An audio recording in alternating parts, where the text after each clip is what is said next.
Look forward to the challenge of playing the Ravens. Good football team, real good football team. So we're aware of that, and we'll start off today with our preparation to play.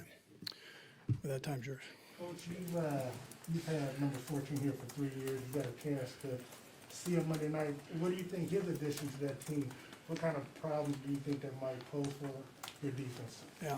So I'm a big Sammy Watkins fan. I mean, I like him as a human being. I liked him as a player, and I wish him the best. We're playing him, so I can't wish him the best for that. But for the rest of the season, I wish him the best on that. Heck of a kid, man. Coach, I'm sorry, I have to ask this question, but there's a report yesterday from ESPN's Adam Schefter that ranked Eric Bieniemy to USC. Two-part question here. Have you talked to Eric about that, and what are your concern level that he might go to a head coach college position?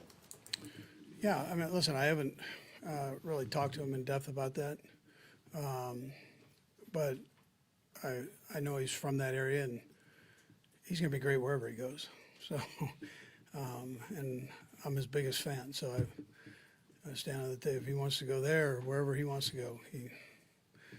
They're lucky to have him. How big of a loss would that be for the team and the NFL if he gets passed over?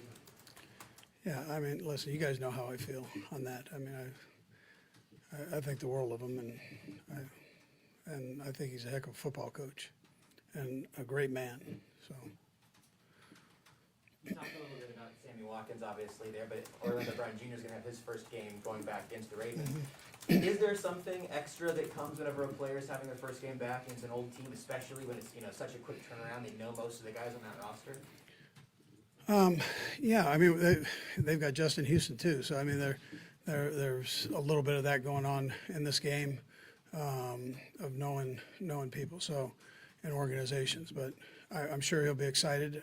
I think when it really comes down to it, though, he's going to focus on his performance and what he needs to do to perform well. So he's a pretty mature guy that way. So.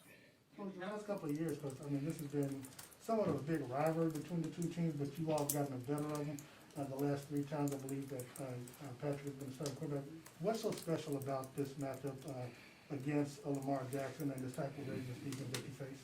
Yeah, well, they're well coached and they've got good players, and so it's always a knockdown, drag out fight there, and they're tough. I mean, that's the way they practice. That's the way they go about their business, and so we've got to make sure we prepare ourselves right for it. It's every play is an honest down when you play them. And what's the difference between the Browns running attack and the Ravens running attack, especially obviously that involves Lamar as well? Yeah, well, both of them they know how to run the football, and you saw that even with the injuries that have taken place. I mean, they ran the ball well. So I think their offensive coordinator's got, who I have a tremendous respect for. He's got a great feel for the run game. Lamar obviously is a huge threat.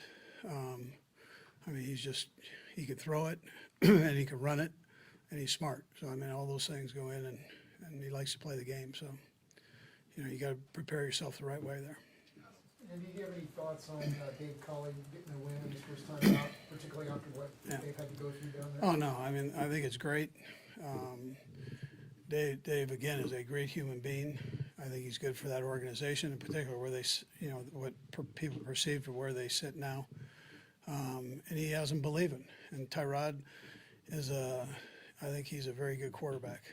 I was lucky enough to have him in a Pro Bowl, so got to work with him a little bit, and now he has an opportunity to play, and it looked like he took advantage of that opportunity very well. Sounds like Tyron Matthew will be back to practice today. Stemming from last week's tape review, what did you maybe miss that you didn't have with Matthew and you're fortunate to get back this week? Yeah, so I mean, he's a great player, and and not taking anything away from the other guys. I mean, they did a nice job back there, but you're obviously going to miss somebody like that. So, and he's one of your primary signal callers back there. So, it'd be good to get him back in that role and keep the communication up. Everybody's going to play. I mean, those guys. It was great experience for 22. One had a nice day. I was proud of him for how he handled his business. He's still going to play, so I mean, he's going to have an opportunity. He's in the different groupings that Spags got, so. But it'll be great to get Tyron back in there. Couple more guys. When you talked about Justin Houston, but they had some other guys on that defensive side of the ball, Calais Campbell, Patrick Queen, those guys. When you watched them play the Raiders, what stood out to you the most? Fast. They're fast. They get to the ball. Justin's actually, playing very well for him. I don't want to slight that. I'm a fan of his too. So I mean, he's a good football player, and he knows this offense. And but those other guys, they play hard and aggressive, and you got to be accurate with what you do.